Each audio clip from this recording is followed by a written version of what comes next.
Man, Josh, and today we're gonna be reacting to inside the 16.5 million KVT drug bust. How a rugby league player got caught in a crime network. Join the Discord. When you join the Discord, you're able to see whatever video you want me to react to, lads. So click the link and join the Discord, lads. Bada bing, bada boom. And if you enjoy long form type videos, you're gonna love the Patreon, lads. Click the link and join the Patreon. It's free to do so, lads.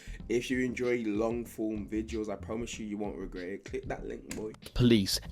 In November 2025, New South Wales Police executed one of their most significant operations against organised crime in Sydney, dismantling an alleged drug supply network with connections to the notorious KVT criminal syndicate. But this wasn't just another drug bust. At the centre of the investigation was Epirama Navala, a talented rugby league player whose story reflects the devastating way organised crime can infiltrate even the most promising lives. This is the story of Strike Force Duncan, a $16.5 million drug operation, and the thin line between sporting glory and criminal enterprise. Tuesday, November 19th. 16.5 million. 16.5 million. Nah, drug deal. Yo, 16.5 million is insane, lads. 2025 began like any other morning across Sydney's southwest. But for three men allegedly connected to the KVT network, it would be a day that changed everything. At 5:30 AM, Task Force Falcon detectives executed a coordinated series of arrests that had been months in the making. The first target was an Edmondson Park unit, where 28-year-old Epirama Naval was arrested in a dawn raid.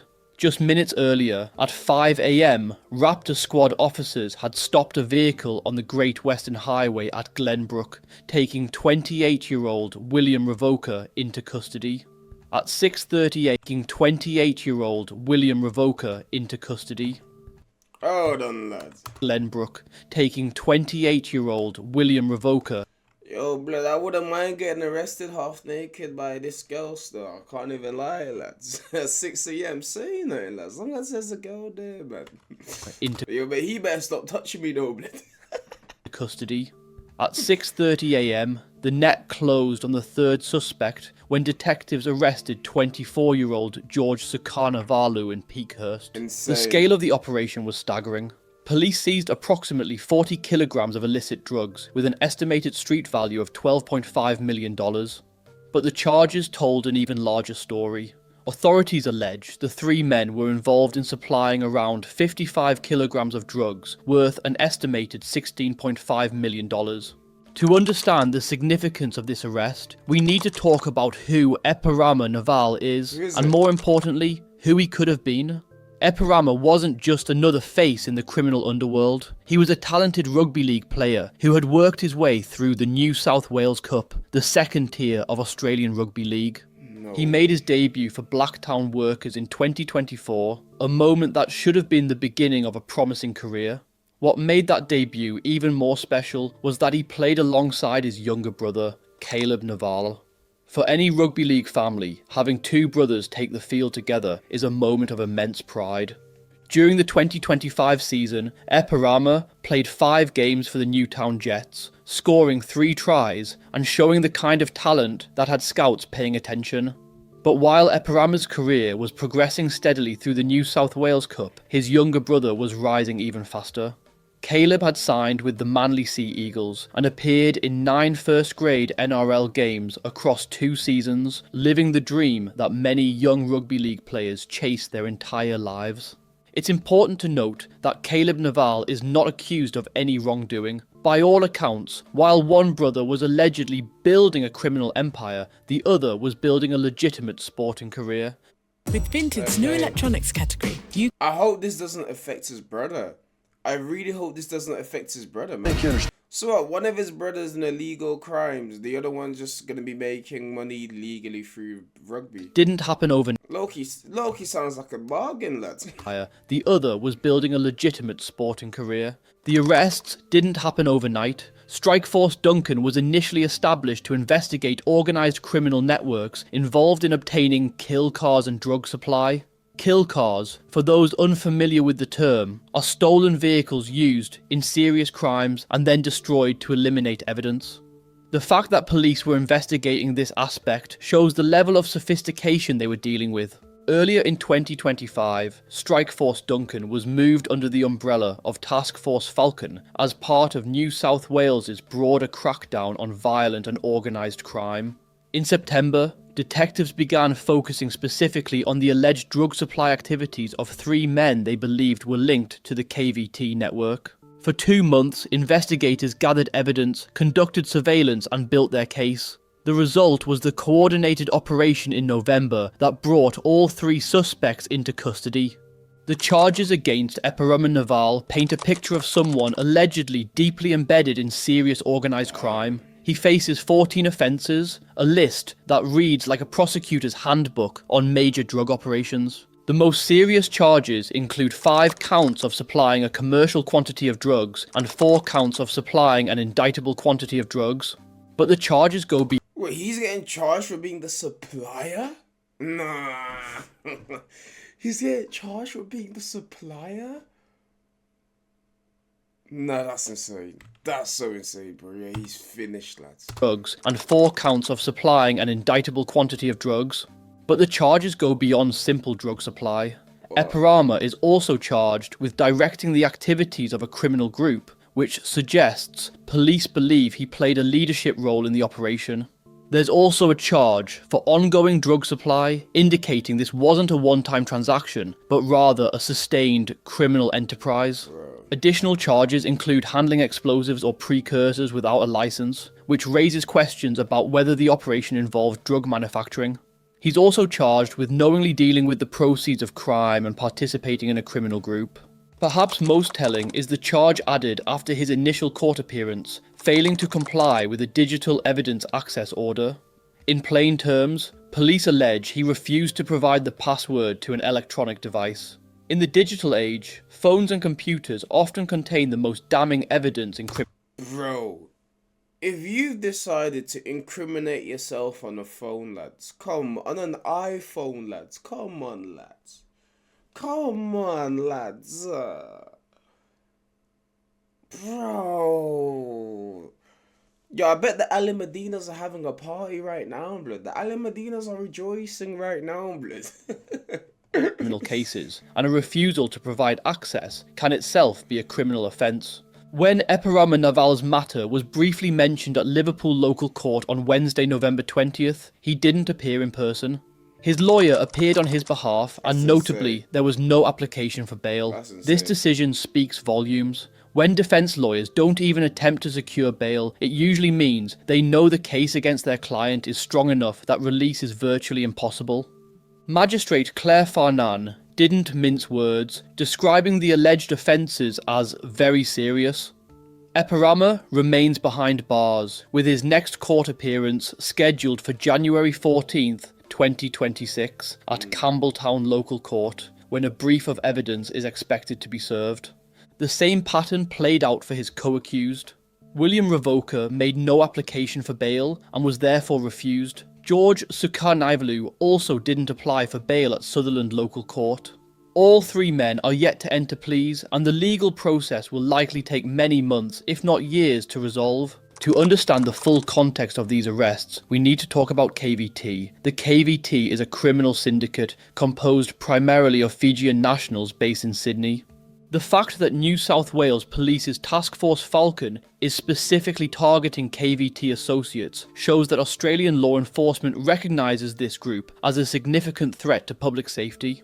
The involvement of specialised units like the Raptor Squad, which focuses on serious and organised crime, further underscores the seriousness with which authorities are treating this network. Wasn't the Raptor Squad literally after 1-4 at one point? Oh my days. Oh, that's actually quite insane, actually. If you want a full breakdown of the KVT, I made a Yo, I just want to say, this guy is terrifying, blood. Like, yo, this guy here, he looks like, you know those scary boxing coaches, blood? Like, he just looks terrifying as hell, blood. Like, yo, this guy is one of those people that looks like he's absolutely terrifying to everyone. But when it comes to his daughter, he's the sweetest person ever. He looks like one of those people. video covering them, which you should check out after this. The New South Wales Rugby League acted swiftly once the charges became public. In a statement, the organisation confirmed that Epirama Naval's registration has expired and made it clear they will not consider re-registering him while the charges are outstanding. This response To be fair, he's making more as a drug dealer than with the actual rugby league, lads. is standard for sporting organisations facing criminal allegations against registered players, but it represents the end of a career that had shown genuine promise. Whether Epirama will ever play rugby league again depends entirely on the outcome of his criminal case, and given the severity of the charges, even if acquitted, the damage to his reputation and career may be irreparable. This case raises uncomfortable questions about how organised crime intersects with legitimate society. Here was a man who had the talent and opportunity to build a career in professional sport, playing alongside his brother and potentially following him into the NRL. Yet, allegedly, at the same time, he was involved in a drug supply operation worth millions of dollars. How does someone make that choice? Was it financial pressure? The allure of fast money? Connections formed earlier in life that proved impossible to break? I think it's that. We may never know the full story. I think it's that one. I think he had connections, right, before he made it pro as a rugby player. And yeah, man, he just kept those connections instead of cutting them off. To be fair to him, it's almost impossible to cut off, like, it's almost impossible to cut off, like, gang members or, like, especially, I can't even imagine what a crime family is like, bro. It's almost impossible to cut those connections because you know things now that are really private. You know what I'm trying to say? Especially if you're making money legally as well. So it's just one of those. But the case serves as a start. But I'm wondering, what I'm thinking, right, lads, if you're making 16.5 million illegal, right, how do you turn that legal, bro? Like, that's what I'm actually thinking, bro. How do you turn that legal? You know what I'm trying to say? Like, how do you actually turn that legal, bro? Stark reminder that organised crime doesn't always look like what we see in the movies. Sometimes it looks like a rugby league player with a promising future. Insane. Oh yeah, I forgot to tell you guys, we ran out of YouTube Premium. We're broke again. I might buy it again, lads. I might. Process is just beginning for Epirama Naval and his co-accused future. The legal process is just beginning for Epirama Naval and his co-accused. The brief of evidence due in January will outline the prosecution's case in detail, and defence lawyers will then begin the work of challenging that evidence and building their clients' cases. Given the seriousness of the charges and the amount of drugs allegedly involved, if convicted, all three men face the prospect of lengthy prison sentences. For the Naval family, this case represents a tragedy regardless of the outcome.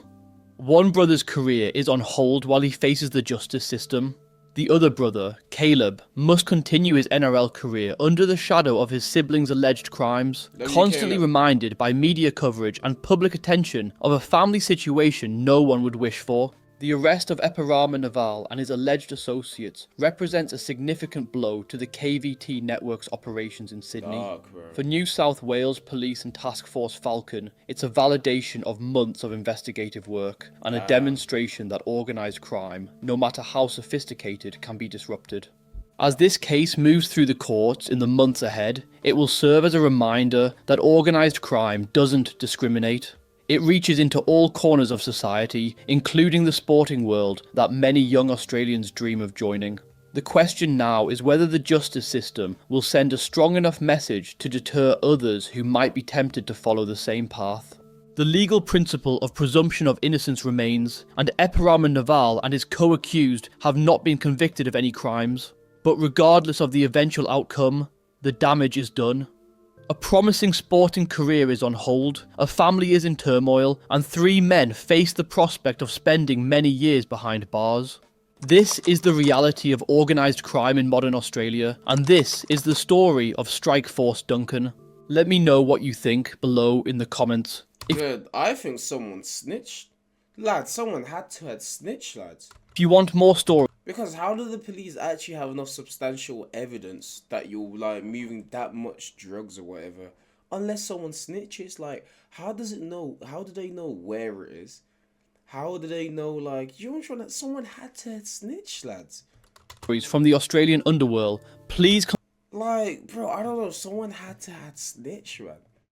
Like, yo, so I believe someone snitched. I'll be honest, bro, because that, bro, to get to the point right where you're at 16.5 million in drugs, to get to that point and then to get busted, bro, it's like someone had to have snitch, lads. Like, yo, hold on, let me check the comments, bro. Credit to Caleb for sticking to the league. All these happenings around him can motivate him to do great things on full facts. Obviously, a career at top level rugby does not pay well enough for some people, but reputation as a top player in RO is respect, unlike a criminal. Wait, how much does rugby pay, lads? Is it that hard to wake up early? I swear these. Is it that hard to wake up early? I swear these cops always show up at 5 a.m. Oh, yo, these men are always naked, fam. I wonder. Yeah, they all. Why do they actually always do that? Yo, yo, every time I see a big drug bust, fam, we always see the people like the criminals half naked. Blood. It's like, yo, bro, put a shirt on, blood. 16.5 million KFC boss far out. Some of the best rats.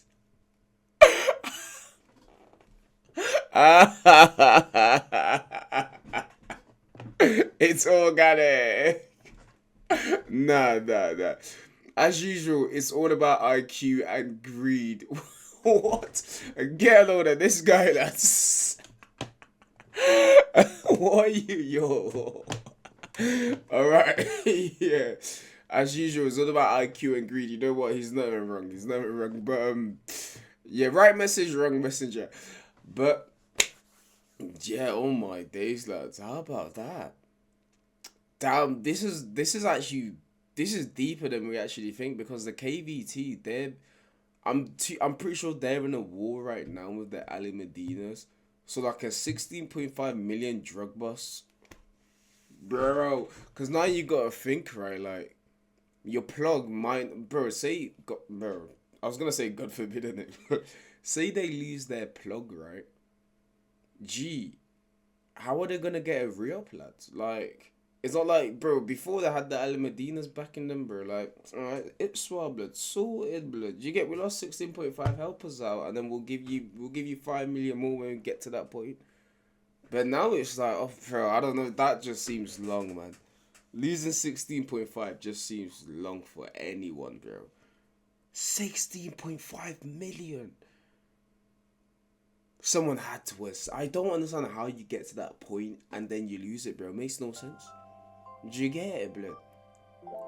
And the police were doing months of investigation. They were working with someone, lads. But police are just doing their job, and yeah. Is it Caleb? Is Caleb the innocent brother? But I hope Caleb has a prospering rugby career. But yeah, I'm gonna catch you guys later, man. Happy Sunday, blood. Jesus loves you guys, bro. Peace out.